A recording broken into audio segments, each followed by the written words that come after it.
Netivyah International, www.netivyahinternational.org.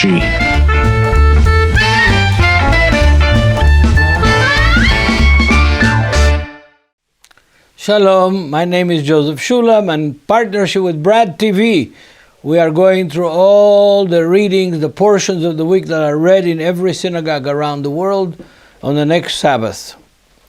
This week's portion is called Korach. Korach is an infamous character in the Torah, in the law of Moses, and even later on, even in the New Testament, is hinted of what he did, the rebellion that he did against Moses and against Aaron, and of course, against God himself. So, the reading starts from Numbers chapter 16, verse 1, to Numbers chapter 18, verse 32. From the prophets, we're reading 1 Samuel 11:14 to 12:22. And from the New Testament, we're reading from 1 Timothy chapter 2, verse 14 to chapter 3, verse 9. But I'm going to concentrate on the Torah today because that portion is less familiar for most Christians. But it's a very important portion, like all the words of God, from Genesis to Revelation. But this particular is very important for us today, for the church today, for the synagogue today, has tremendous importance. I'm going to start reading actually the last verses from the last portion. The last portion that we read was called Shlach Lecha, send the spies, talking about the 12 spies that Moses sent to spy out the land. But at the end of that portion, in Numbers chapter 15, verse 37, 38, and on to the end of the chapter, we read this. Again the Lord spoke to Moses, saying, "Speak to the children of Israel, tell them to make tassels on the corners of their garments throughout their generations, and to put a blue thread on the tassels of the corners. And you shall have the tassel that you may look upon it, and remember all the commandments of the Lord, and do them, that you may not follow the harlotry to which your hearts and your own eyes are inclined, and that you may remember and do all my commandments to be holy for your God. I am the Lord your God, who brought you out of the land of Egypt to be your God. I am the Lord your God." Now, I believe that this is an introduction to what is about to happen with Korach and his band. The Holy Spirit is telling Moses and telling us that we should be wearing these tassels. He's not talking to the Gentiles, he's talking to the Jews. And you'd say, what a strange custom, to have a four-cornered garment, and in each corner to have a tassel, and each tassel will have a blue thread, very rare, hard to get, blue. In English they call it purple, whatever they call it, blue thread that comes from a shell that is on the northern shores of Israel and mainly on the shores of Lebanon. And that shell secretes that color when it is boiled. When it's not boiled, the color can be crimson, and when it's boiled, it becomes blue. And why should they wear these strange things? First of all, the truth is that the nobility in Egypt wore something similar to it. You can see it in the walls of the temples in Karnak and Luxor and in Kombo and in other temples along the Nile River of the ancient Egyptians, contemporary with the time of our forefathers in Egypt. So it was a sign of nobility. But the Torah, the law of Moses, gives us several reasons which are very important for us to understand. It says that this is for our need to remember the commandments of the Lord and not follow the prostitution, the harlotry of our own heart. Now, Jeremiah the prophet, in chapter 17 of Jeremiah, in verse 9 says, there is nothing more corrupt, more dirty than a man's heart. Human heart. Now, I heard in the news a week, 2 weeks ago, that in the United States they are attempting to transplant a human heart with a pig's heart. I don't know which one is more dirty or more clean, but definitely the Torah says, and Jeremiah the prophet says, that our hearts need circumcision. That circumcision of the heart appears twice in the law of Moses and appears in the New Testament as well, and in the book of Hebrews. So, this tassel is for us to remember not to follow our hearts, the harlotry of our hearts, and not to be inclined to fall into the temptation of our eyes. We need something, a reminder. That's why we wear wedding rings, to remind us we're married. We have certain laws, certain structures that we are obligated to as a result of our status as married men. And the Israelites and the Jews today have certain status, certain commands, certain demands by God to remember who we are and not to fall into the temptations of the world and to the temptations that our eyes lead us to. And that is this tassel. You look at the Orthodox Jews, they're all wearing the tassel. In the United States, because of the persecution and because of anti-Semitism, they have it tucked in their pants. In Israel, they're wearing it out completely. And when we wear a four-cornered garment, like the talit, like the prayer shawl, which is a square, four-cornered garment, on each corner we have these tassels. I have one set that a talit that I inherited from my dad that it didn't have tassels at all. He never wore it. It was brand new, handmade. And after his death, I got it, inherited it, and I put tassels with a real blue thread made from the shellfish that was brought from Lebanon. So we remember the commands of God and do them. And remember that God brought us out of the land of Egypt from slavery into freedom. Now, the text in the New Testament is fascinating. We have a couple of texts in the New Testament that clarify this to us, and one of two of them in the Gospel of Matthew, one with the Syrophoenician woman that comes and begs Yeshua to heal her daughter, and she gets a hold of his tassels. It says here, in the English, it says, let's see what it says in the English, the hem of his garment. The translators to the King James and to the English Bible, Wycliffe and then the King James translators, didn't know about the tassel. They didn't know the Jewish custom. So they wrote it, the hem of his garment. But it's something else. The other text, which is much clearer, comes from Matthew 23, verse 5. And that text is really amazing. Actually, it's a very amazing text. Yeshua is talking about the Pharisees. He's talking to his disciples and to a crowd about the Pharisees. And he says to them, but their works they do in order to be seen by men.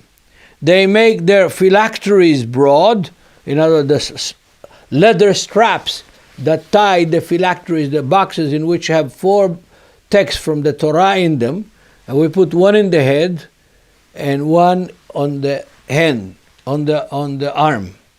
And the one on the arm and the one on the head is tied with leather straps, and they make their straps broad according to Yeshua, so that they may be seen that they are doing something important. They value it. And the second thing is they lengthened the borders of their garments. Again, the translators didn't know what the word tzitzit means, the tassels, and so they translate the border of the garment in English. But it's talking about this. But the interesting thing is, did Yeshua and his disciples wear the phylacteries every morning? Did they have four-cornered garments with these tassels? Yes, they did, because he continues in Matthew to tell the disciples, don't do what the Pharisees do.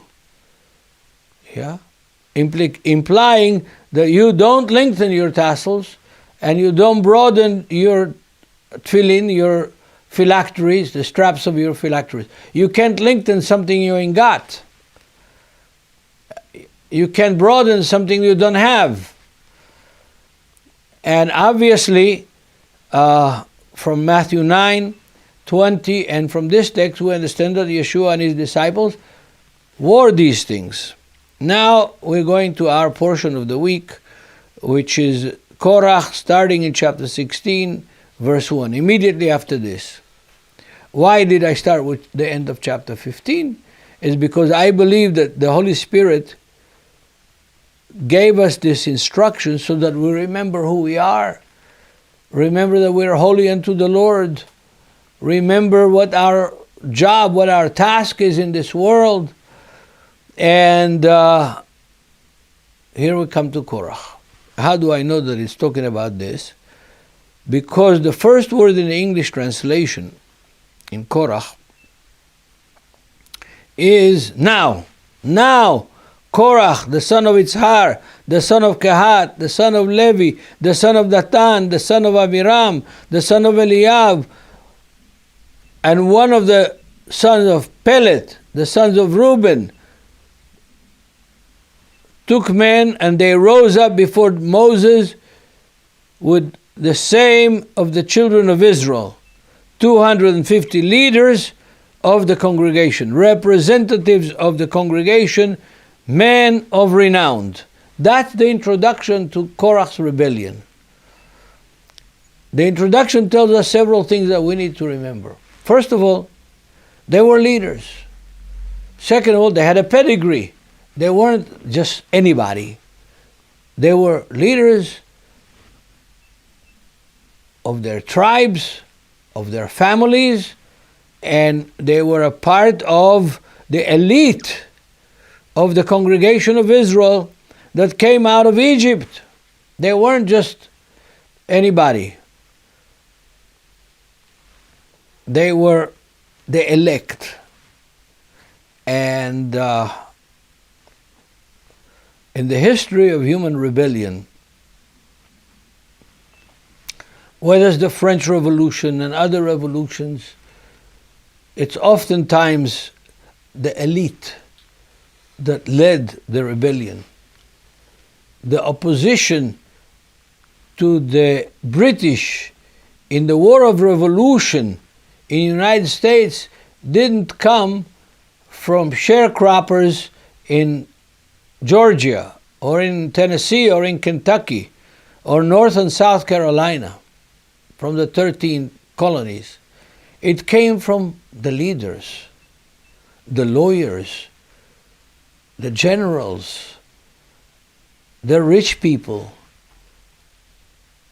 That's where it started. The ones who signed the Constitution in Philadelphia, they weren't the plain blue-collar workers of their day.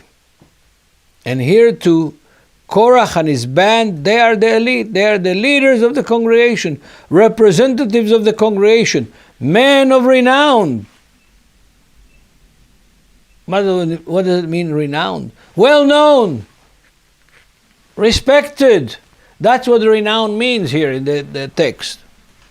They were well-known people, respected people, and they gathered together against Moses and Aaron and said to them, "You take too much upon yourselves, for all the congregation is holy, every one of them, and the Lord is among them. Why then you exalt yourselves above the assembly of the Lord?" We're Democrats. We're Democrats, folks. We think that you should share your authority, your job, allegate, give privileges to the people of the camp of Israel. They're all holy. We're all holy, we're all smart, we all know the Torah. It's one of the prayers in the prayer book. Democracy is a wonderful system. I wouldn't want to live under dictatorship or tyranny. But it has some weaknesses. Democracy hasn't existed ever in history, much more than 250 years. United States is a little bit more. But in my fear is that even in the United States, democracy has some cracks in the system. So this idea, we are equal, like the French Revolution, liberté, égalité, fraternité. Yeah, that's what the crowd shouted when they burned people and put them in the guillotine.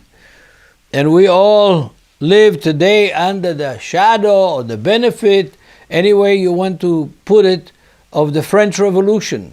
That through that was born the Industrial Revolution. Through that was born what we're experiencing now. Good things and some not so good things. But the Korachite rebellion has the excuse, Moses and Aaron, who made you the top dogs in the camp of Israel? We are all holy. We're a holy nation.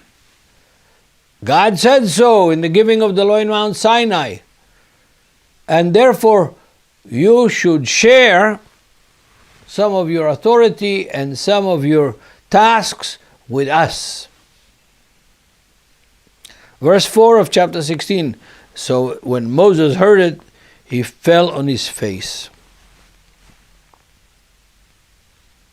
And he spoke to Korach and to all of his company, saying, "Tomorrow morning the Lord will show you who is and who is holy, and will cause him to come near to him. That one whom he chooses, he will choose. That one who he chooses, he will cause to come near to him. Do this. Take censers, Korach, and your company, and put fire in them, and put incense in them before the Lord tomorrow. And it shall be that the man whom the Lord chooses is the Holy One. You take much upon yourselves, sons of Levi." Notice they're all from the same tribe of Moses and Aaron, Levites. Their job is to serve the tabernacle. Their job is to serve the people with their religious and faith issues. And so Moses says, okay, boys, dress up for high noon in the OK Corral. We'll meet there for the showdown. That's what essentially what Moses says in the context of the Wild West and Gary Cooper. So Moses said to Korah, "Hear now, you sons of Levi, is it a small thing that that God of Israel has separated you from the congregation of Israel and to bring you near to himself, to do the work of the tabernacle of the Lord, and to stand before the congregation to serve them, and that he has brought you near to himself, which means that brought you near to himself, it means he has literally brought you near to himself, but also he has offered you to himself. The word karov is the same root as the word korban, which means sacrifice. He's brought you near to himself, and you are seeking the priesthood. Now, you're Levite, but you want to be Kohanim, priests also. Therefore, you and all your company are gathered together against the Lord. And what is Aaron that you complain against him? And Moses sent to call Datan and Aviram, the sons of Eliab, but they said, we will not come up. Is it a small thing that you have brought us up out of land of flowing and milk and honey, to kill us in the wilderness, that you should keep acting like a prince over us? Oh, wow. I'm sure how bad Moses felt at this accusation. It's a false accusation. And not only is it a false accusation, it demeans the promises of God. It casts a dark shadow on God's promises and his prophetic plan for the children of Israel to come to the land of Canaan. And the abomination that Datan and Aviram did, it's not the first time that they're mentioned, by the way, in the Bible. They've all been mentioned in bad context. They took what God said is giving them in the land of Canaan, the land of milk and honey, and they apply it to what? To Egypt, where they were slaves, where they had nothing, where they had no freedoms. They take the holy things of God, the holy promises of God, and they transform them backwards, project them backwards to Egypt, to the land of their slavery. This abomination is very powerful. Very powerful. And in addition to that, they remind Moses, what, you are a prince over us? You're the prince of Egypt. Now you want to be a prince over us? Moreover, you have not brought us into the land of flowing milk and honey, nor given us inheritance of the fields and the vineyards. Will you put our eyes of these men? We will not come up. They refuse to come up. The accusations against Moses and Aaron are very serious. Essentially, they say, you have lied to us. The God that you serve has lied to us. He said he's going to bring us to the land of milk and honey. Give us an inheritance of fields and vineyards. But we've got nothing. We're in the wilderness still. They didn't remember the previous portion of where the 12 tribes went and the bad report they brought. And therefore, they had to spend another 38 years in the wilderness. It's because of them and the 12 tribes, not because of Moses and Aaron, and not because of God. God said, you boys are not ready to inherit the land of Canaan yet. You're too green. You're too rebellious. You are too ungrateful. And therefore you need to go to boot camp a little longer. 38 years in the wilderness until that generation dies. Verse 15 of chapter 16, then Moses was very angry and said to the Lord, do not respect their offering. I have not taken one donkey from them, nor have I hurt one of them. In other words, I have treated them fairly. I have blessed them. I have got no salary, no payment, even of one donkey from these guys. I did all my work for the sake of heaven and for their sake, but they're not appreciative. And Moses said to Korach, verse 16 of chapter 16, tomorrow you and all your company be present before the Lord, you and they, and as well as Aaron. Let each take his census and put incense in it, and each bring his census before the Lord, 250 censers, both you and Aaron, each with his own censer. Censer means like a shovel that you put coals in it, and then the herbs and the good smelling stuff, and you bring that smell into the house of the Lord. Verse 18, so every man took his censer, put fire in it, laid incense in it, and stood at the door of the tabernacle of meeting with Moses and Aaron. And Korach gathered all the censers and put incense in it, and each of you bring his censer before the Lord. 250 censers, both you and Aaron, each with his censer. So every man took his censer, put fire in it, laid incense on it, stood at the door of the tabernacle of meeting with Moses and Aaron, and Korach gathered all the congregation against them, against Moses and Aaron, that is, at the door of the tabernacle of meeting. Then the glory of the Lord appeared to all the congregation. And the Lord spoke to Moses and Aaron, saying, separate yourself from among the congregation, that I may consume them in a moment. And they fell on their faces and said, O Lord, the God of spirits, of all flesh, shall one man sin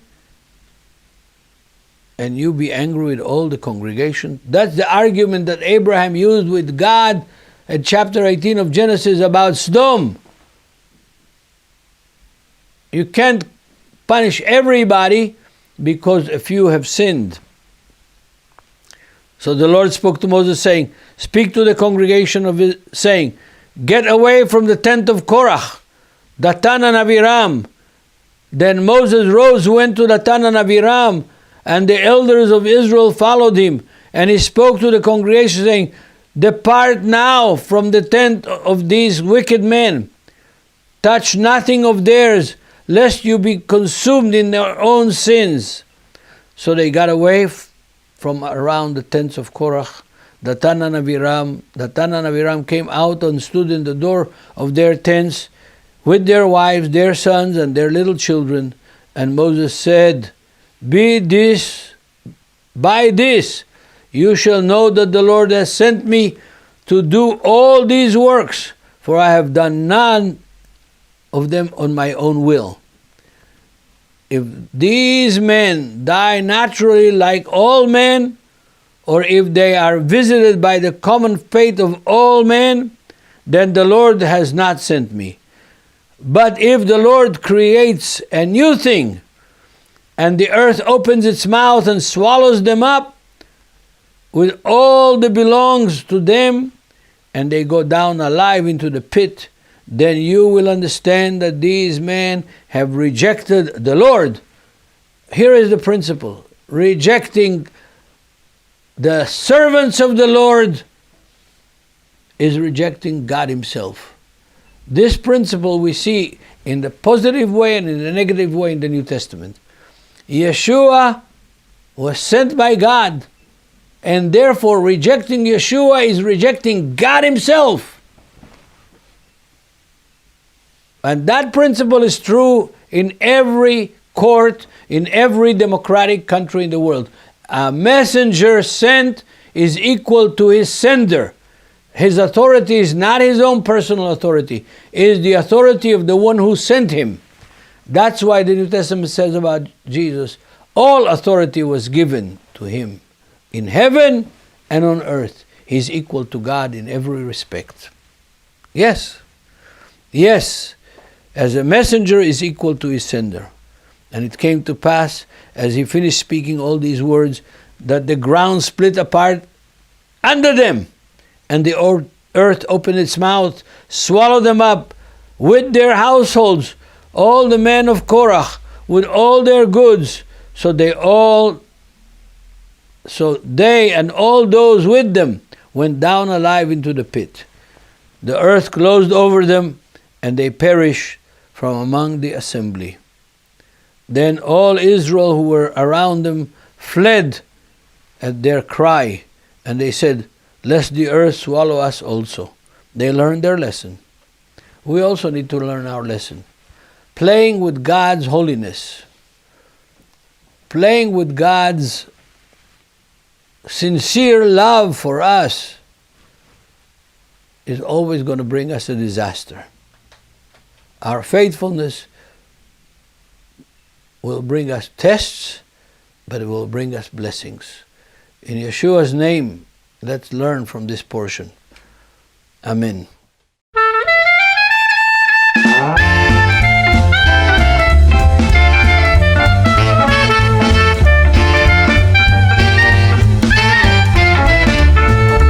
Netivyah International, www.netivyahinternational.org.